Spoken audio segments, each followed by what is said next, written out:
Après son élimination dans le 9e épisode de Top Chef ce mercredi 26 avril sur M6, Alban répond aux questions de Télé Loisirs à propos de son parcours, de sa famille d'accueil et des commentaires négatifs qu'elle a reçus. Un départ dans les larmes. Ce mercredi 26 avril, Alban a fait ses adieux à Top Chef après avoir perdu son duel face à Mathieu, jugé par Glenn.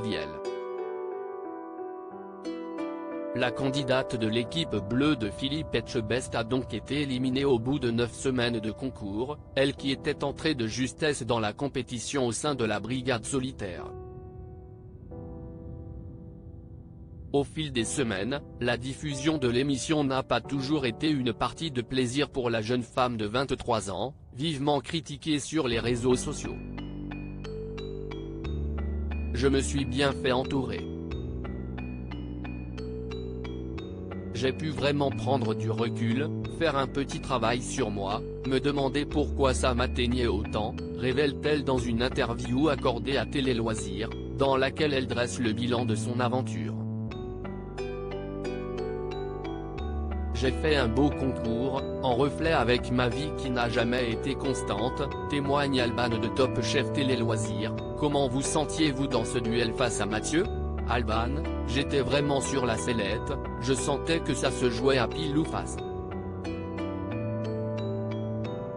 C'était un moment particulièrement stressant parce que je m'étais déjà retrouvé dans cette situation-là face à Dany. C'était plutôt dans le concours, on n'avait pas autant d'attaches, là on était quand même en 9e semaine, je ne pensais pas arriver jusque-là. J'étais particulièrement stressé. Et d'un coup de fourchette, la place m'échappe. Quelle a été votre réaction au moment où Glenn a annoncé votre élimination ? Je pense qu'on l'a vu à ma tête, rire. C'était vraiment un mélange entre de la frustration parce qu'on est dans un concours, j'ai une âme de compétitrice, j'avais envie de ne montrer plus, et le sentiment de fierté parce que je suis parti la tête haute après une bonne dégustation et un beau parcours. J'étais vraiment mitigé. Stéphane Rothenberg dit que vous avez marqué l'histoire du concours, rien que ça. Ce n'était pas vraiment le sentiment que j'avais sur le moment. Avec le recul, je me dis que j'ai fait un beau concours, en reflet avec ma vie qui n'a jamais été constante ou toute douce. Il y a eu des hauts et des bas. J'étais fier parce que même si j'apprenais mon élimination, je me sentais déjà grandi de cette expérience.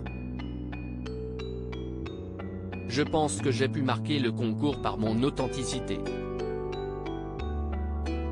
Au premier épisode, dans ce chant, j'étais malade et je n'avais plus de voix. J'ai assumé jusqu'au bout.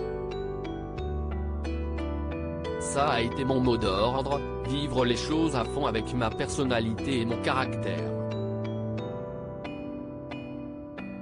Mon histoire familiale a beaucoup été répétée, admet Alban de Top Chef. Quel souvenir gardez-vous de votre participation ? Je garde tout en tête. Les belles victoires comme celle des meilleurs ouvriers de France, celle de Pierre Gagnère. C'étaient les 2 plus belles épreuves à gagner. Je garde aussi de grands apprentissages de mes défaites comme le soufflé ou la salade de fruits. Si on réussit toujours, on évolue moins vite. Quand on échoue, on a le pouvoir de se remettre en question. Je retiens les bons moments mais aussi les mauvais qui m'ont permis de grandir à plus grande vitesse. Vous avez vécu en famille d'accueil. Était-il facile d'évoquer le sujet dans l'émission ? Mon histoire familiale a vite été mise sur le devant de la table et a même beaucoup été répétée. J'ai facilement parlé de cette histoire parce que pour moi, c'est une grande force d'avoir vécu ça. Je ne voulais pas tirer les larmes en parlant de ma famille d'accueil, je voulais souligner le positif, on allait à la chasse, à la pêche, on cueillait nos fruits et légumes. si est tellement positif dans une carrière de cuisinier que c'était impossible de ne pas l'évoquer. Cette période de mon enfance m'a permis d'exprimer quelque chose dans mes plats. Je ne transmettais pas de la tristesse, que des souvenirs joyeux. Je ne l'ai pas vu comme un tabou. Top Chef 2023, l'engouement qu'il y a eu autour de moi m'a touché, confie Alban. Vous confiez récemment ne plus regarder l'émission en raison des critiques négatives. Est-ce toujours le cas? J'avais dit ça parce que l'engouement qu'il y a eu autour de moi m'avait touché. Assez vite, j'ai tourné ça au positif. J'ai fait Top Chef, je ne le ferai qu'une fois dans ma vie. Je me suis bien fait entourer. J'ai pu vraiment prendre du recul, faire un petit travail sur moi, me demander pourquoi ça m'atteignait autant. Si est une expérience qui m'a beaucoup fait grandir. On ne peut pas plaire à tout le monde et ce n'est pas grave. Il y a aussi des critiques positives. Arrivez-vous à trouver votre équilibre là-dedans? J'ai trouvé mon équilibre. Il ne faut pas oublier que j'ai reçu plein de messages positifs de gens qui ont connecté à mes valeurs. Si est la beauté de la chose. Si est pour ça que je profite de Top Chef, je me remplis de ce positif. Quels sont vos projets? En sortant de Top Chef, j'ai pris du temps pour comprendre ce que je voulais faire. Je me suis mise à mon compte pour être chef à domicile, je donne des cours de cuisine dans une période de transition.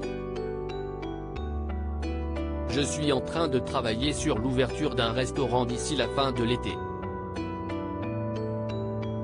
Normalement, je serai en association mais je garde un peu le secret puisque rien n'est encore signé. À lire aussi Jean Tremble, Dany, Top Chef, ne s'attendait pas à cette surprise réservée par la production.